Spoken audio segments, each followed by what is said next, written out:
今次參加咗大寒假期嘅華東6天之旅，由香港出發，乘坐嘅係深圳航空，飛機嚟到啦，準備上機。深圳航空嘅娛樂，抬頭可以睇到電視。深圳航空嘅飛機餐，一個飯加一盒小食，小食還可以，至於個飯就麻麻地。經過2個鐘嘅航程加半個鐘嘅車程，第一站嚟到無錫嘅南長街，佢係依京杭古運河而建，全長約5公里嘅一條步行街。街道嘅兩旁佈滿咗小食店同埋賣手信嘅店鋪。茅台雪糕可能係年青人嘅第一啖茅台。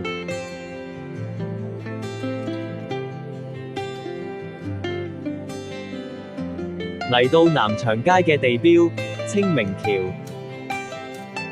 喺橋上面可以望到運河同埋掛滿燈籠嘅小屋。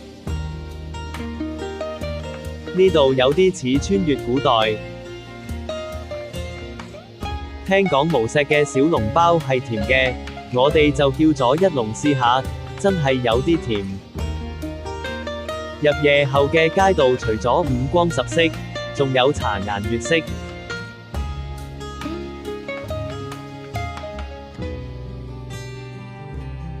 賣嘅玩具都係以會發光為主。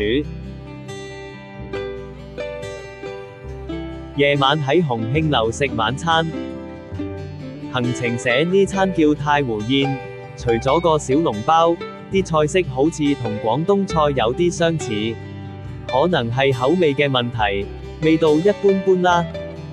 8個人食10餸1湯，最後梗係食唔晒啦。夜晚入住洲際旗下嘅無錫太湖華邑酒店，酒店大堂樓底夠高，裝飾佈置夠靚，房裏面有茶具，鍾意泡茶嘅就啱晒啦。2張大床，電視、浴缸、洗手盆、企缸同埋座廁。酒店設施有健身室同泳池。第2日朝早喺酒店食早餐，早餐種類非常豐富，有麵，唔同種類嘅熱食，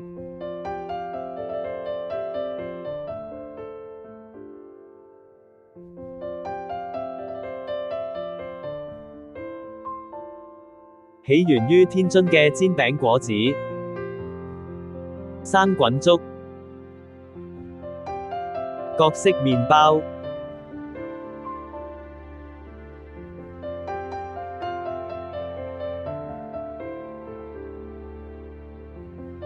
仲有無錫小籠包添，啲粥拎到返位仲滾緊。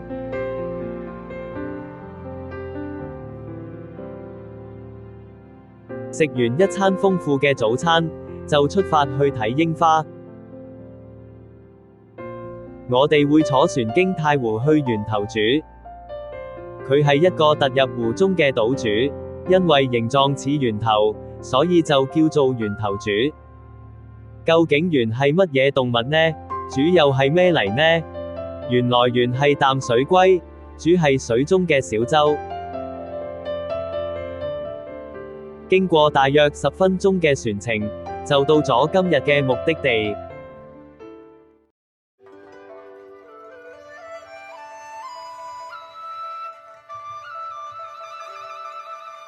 今日係3月18號，櫻花園裏面嘅早櫻都差唔多開晒啦。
相比之下，長春橋嗰邊就仲未見到有櫻花嘅蹤影。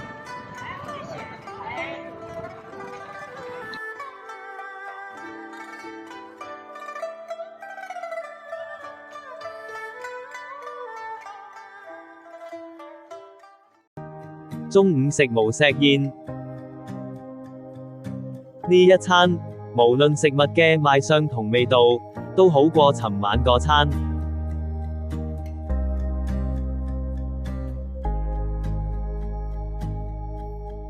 呢個係魚湯，味道鮮甜。東坡肉、鹽酥鴨、無錫骨、小籠包都好好味，最後食到大家都舐舐脷。跟住搭咗2個幾鐘頭車，嚟到南京嘅老門東。中華門以東嘅地區就叫做門東，加上呢度歷史悠久，所以就叫做老門東。呢度係自南唐以來，經歷千年繁華嘅繁盛地區。到而家依然店鋪林立，遊人如織。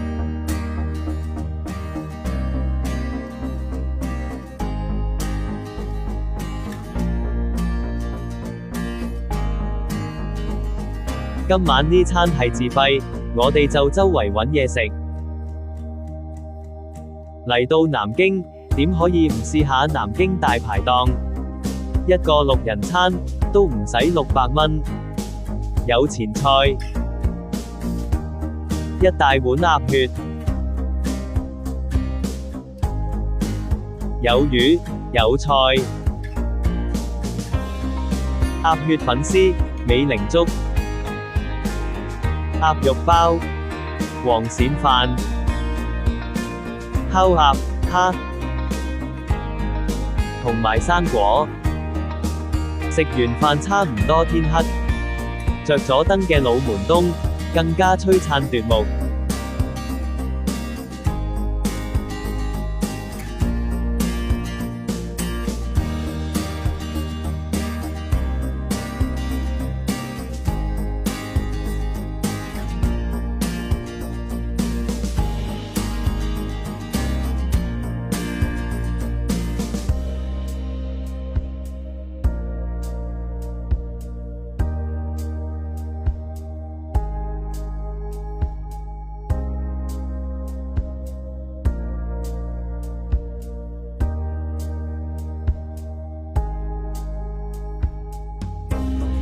今晚入住南京嘅長江之洲華邑酒店，大堂樓底一樣好高，裝飾擺設一樣好靚。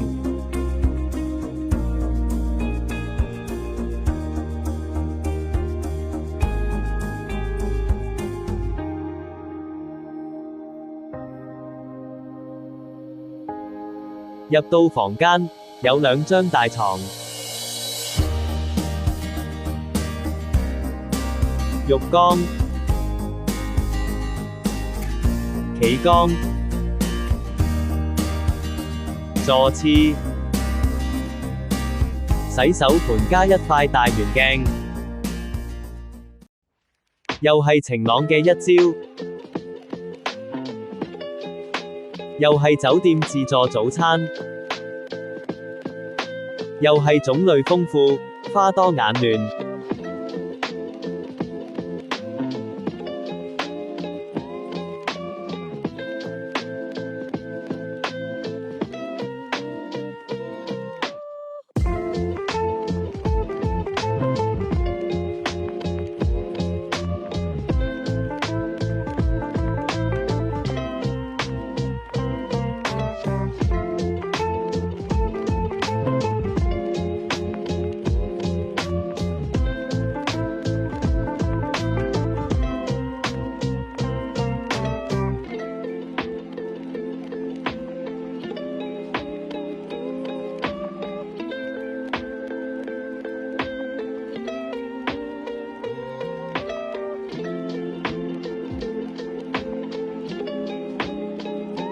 食飽飽就出發去牛首山。2008年7月，喺呢度附近發現咗有佛頂骨舍利嘅文物，經過各方面嘅協調，喺2011年嘅9月，最終決定喺呢度起一個地宮，安奉佛頂骨舍利。於是就出現咗今日嘅牛首山景區，有9層高嘅佛頂塔。喺深坑起嘅佛頂宮，佛頂骨舍利就係安放咗喺裏面。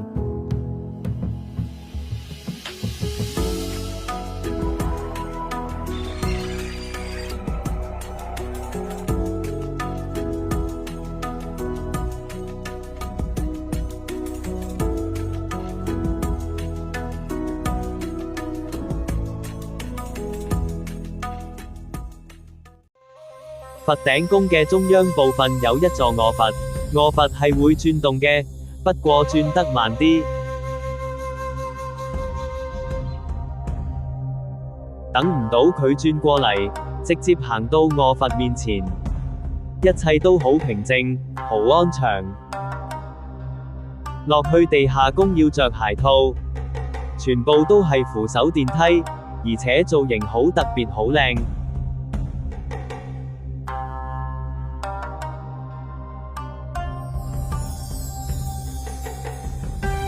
首先落到最底嗰層，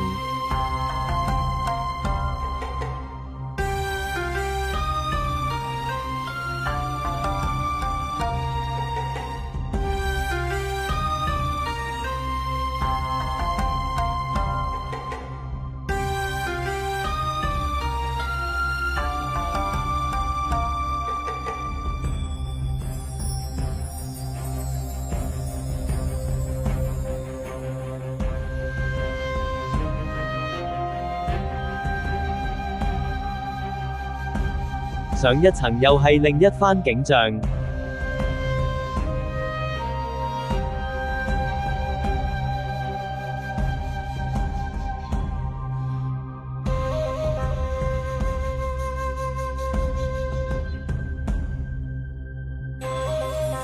咁就行咗2個幾鐘，係時候要走啦。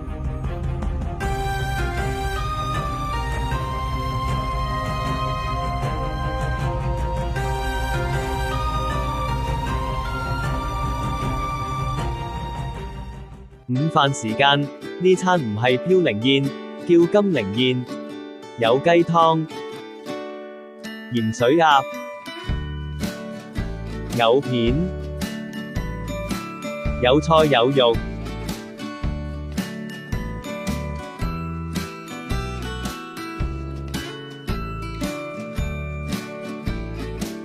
蒸蛋同鍋巴。白魚同蒜蓉粉絲蒸蝦，唔少得嘅小籠包同生果，又係美味嘅一餐。之後搭咗個幾鐘頭車嚟到揚州嘅瘦西湖。瘦西湖有幾巴閉，佢係一個同時擁有世界文化遺產、國家級風景名勝區、國家5A 級旅遊景區、國家文化旅遊示範區、國家重點公園、全國文明風景旅遊區等6個世界級、國家級稱號於一身嘅景區。乾隆皇帝6次下江南都到此一遊。曾經有一次，乾隆皇帝話呢度靚就靚啦，如果有埋北京北海喇嘛塔就完美啦。呢度嘅權貴為咗討好皇帝，聽講話一夜就起好咗個白塔，呢度就一夜白塔，我就一夜白髮。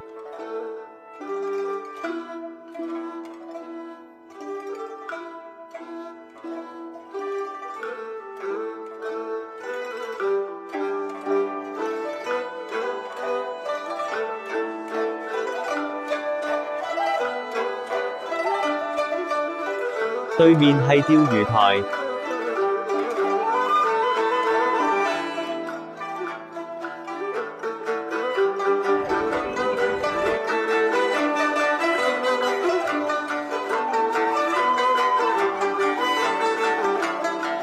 相傳乾隆皇帝喺度釣過魚。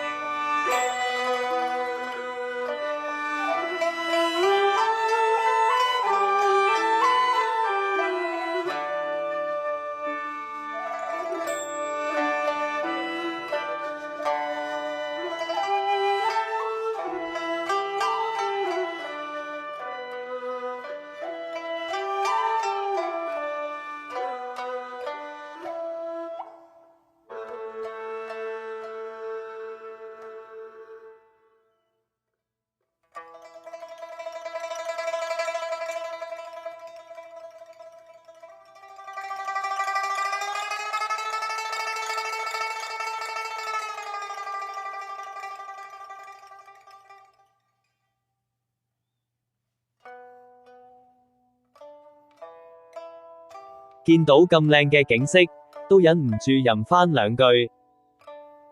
觀人觀鳥觀白塔，賞花賞景賞西湖。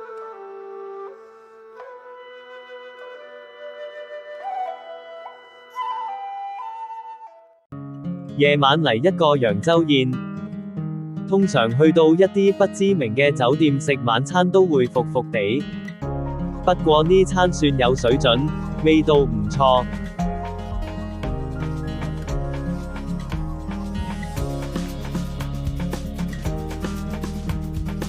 最有驚喜嘅係跟住呢個，嚟到揚州梗係要食揚州炒飯啦，哈哈哈！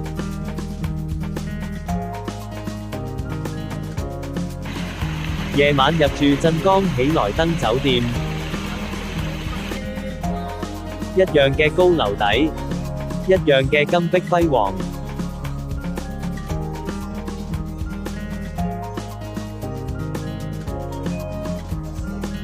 房間都係兩張大床，電視、浴缸、洗手盆、座廁、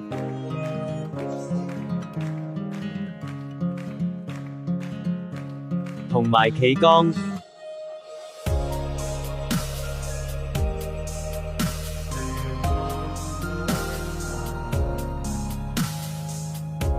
嚟到第四朝，酒店早餐好似冇之前嗰兩日咁豐富。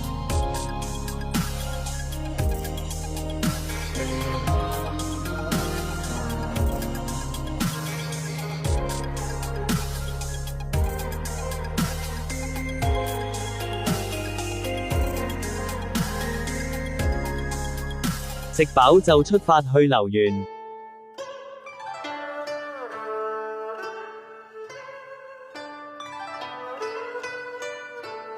留園係中國嘅四大古典園林之一，佢係以建築變化多樣、奇石眾多，並能夠同啲亭台、古木等配置得而易見稱。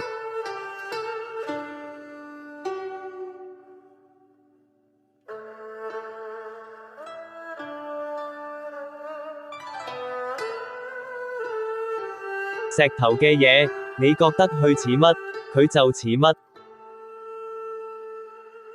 有時諗，古代嘅人住喺咁大間屋，嗰陣又冇電話，如果要搵人，真係幾麻煩，好似日日玩捉伊人咁。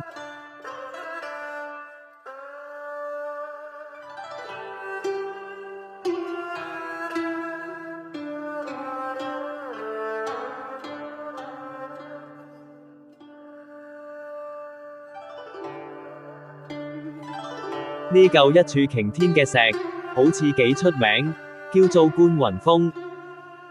個頭都剪得幾靚，唔知喺邊度剪嘅呢？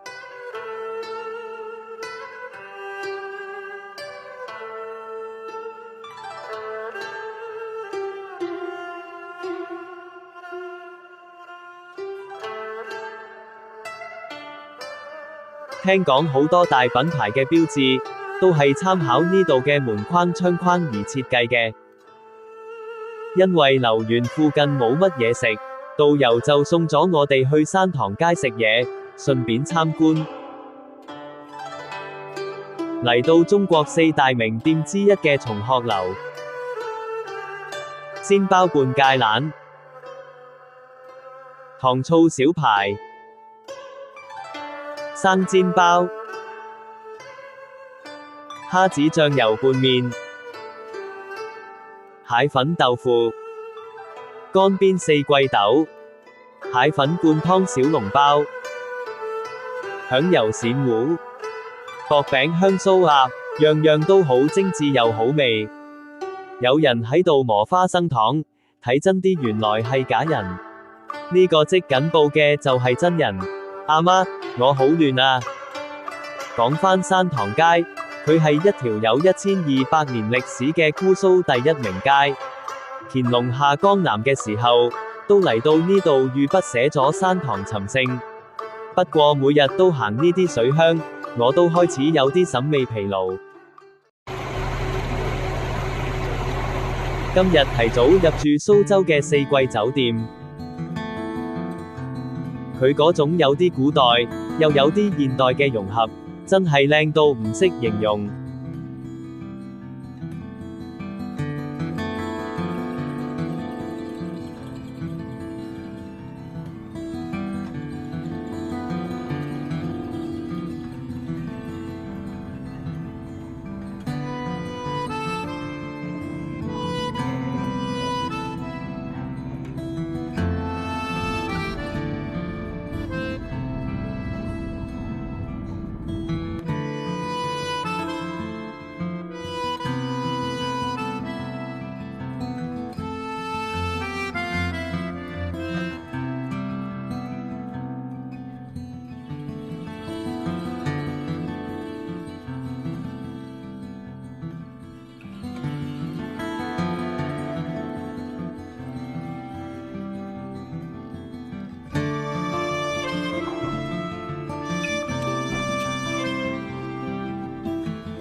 住地下嘅就有埋個私家花園。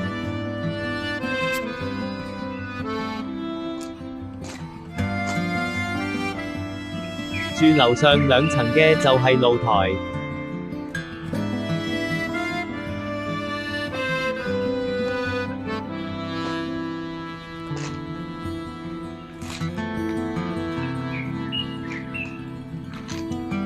睇完咁靚嘅房間，見仲有時間，就搭咗酒店專車出去兜下風。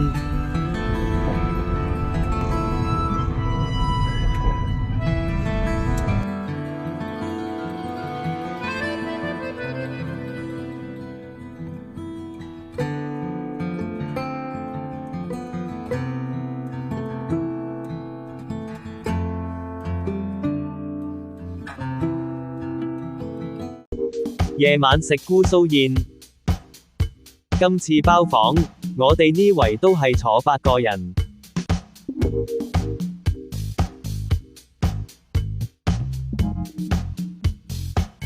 哇，有松子桂魚食，咕嚕肉，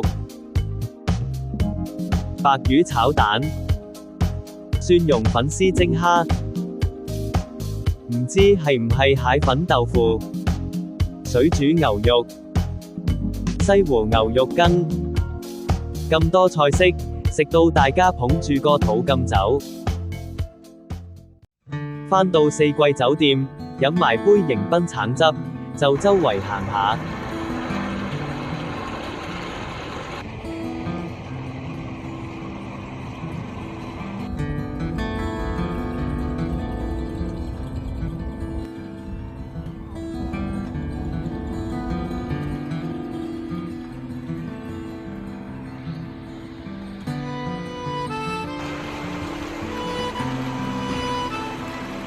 咁靚嘅泳池，梗係要會一會去啦。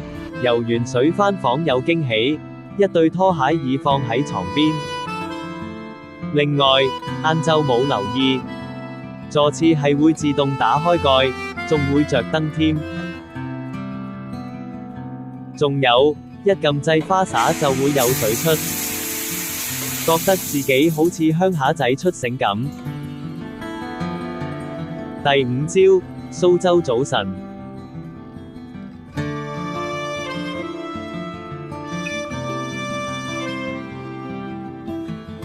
一早走去踩單車，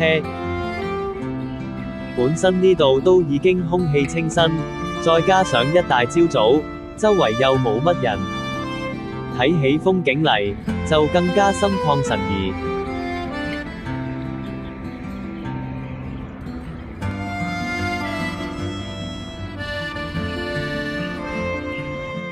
係時候食早餐啦！四季酒店嘅早餐果然唔同，唔單止種類豐富，望落去啲食材仲好高級添。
中午嚟到周莊，佢係典型嘅江南水鄉，仲被譽為中國第一水鄉。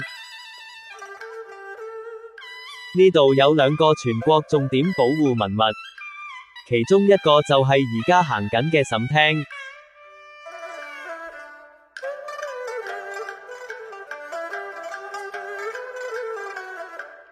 聽講摸下呢隻牛，就會財源滾滾。聽講摸下呢個元寶，就會天降橫財。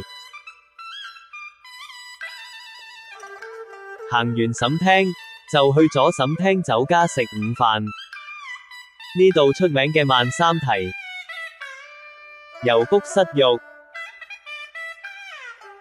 臭豆腐、田螺塞肉、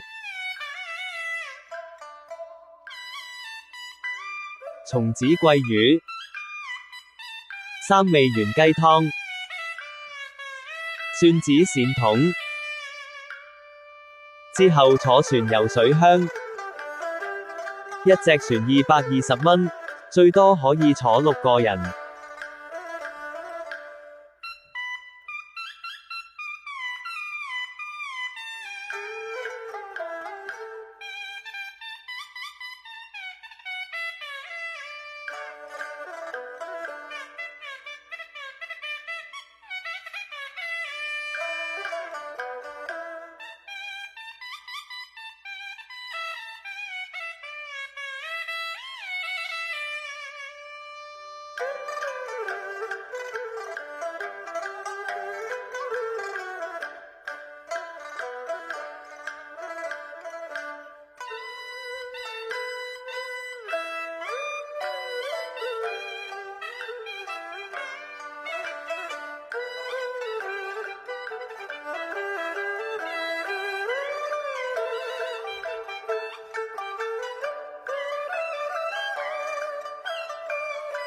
經過大約25分鐘嘅船程，就落船上岸。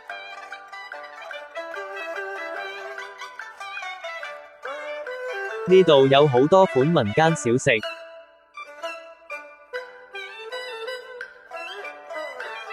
亦都有唔少嘅民間手工藝。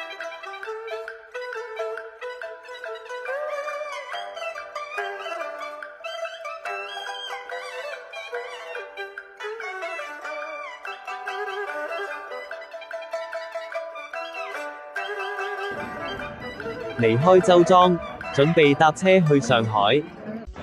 喺周莊搭咗個幾鐘頭車，就嚟到上海嘅南京路步行街。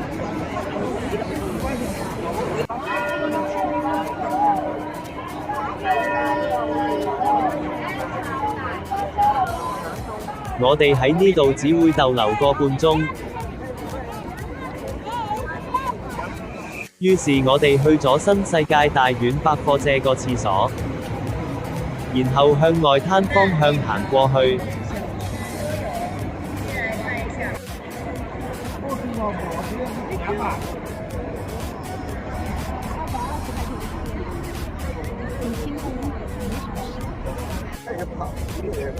浦東高樓大廈林立，外灘人頭湧湧。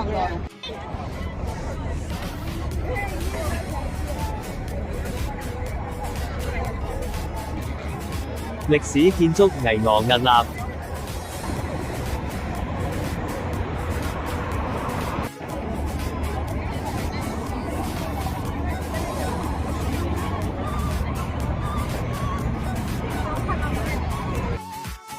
嚟到上海梗係食上海菜啦。上海菜又叫本幫菜，經常用冰糖、醬油提色增香。點解冇紅燒肉、糖醋小排、鱔糊同醉雞嘅？呢啲都係我識得嘅上海菜。話時話，呢餐飯嘅味道都算唔錯。不過成餐飯我淨係認得小籠包同埋酒釀丸子。夜晚入住上海伊頓康德斯酒店。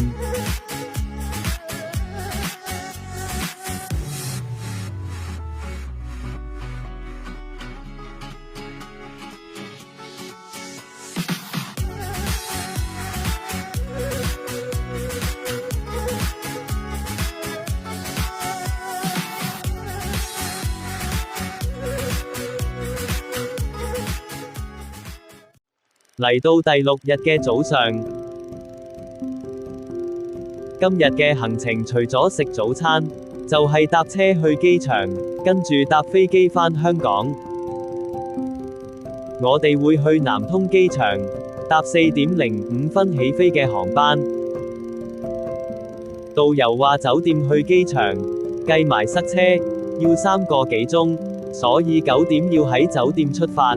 中午會去到商場俾我哋食啲嘢，但我睇高德地圖，話酒店去機場只需要個半鐘。喺呢個時候，你一定要相信導遊，唔好信高德地圖。最後真係塞車，連商場都去唔到，去咗服務站食咗個好難食嘅午餐。6日嘅行程裏面，睇咗好靚嘅櫻花，同埋用金錢堆砌嘅佛頂宮，感受咗水鄉風情，喺唔同嘅古街漫步，食咗唔同地方嘅美食，同埋住咗氣派萬千嘅4季酒店。最後要多謝領隊 Shirley 嘅細心安排，導遊文文嘅詳細講解同埋小禮物，司機李師傅嘅專業駕駛。多謝收睇。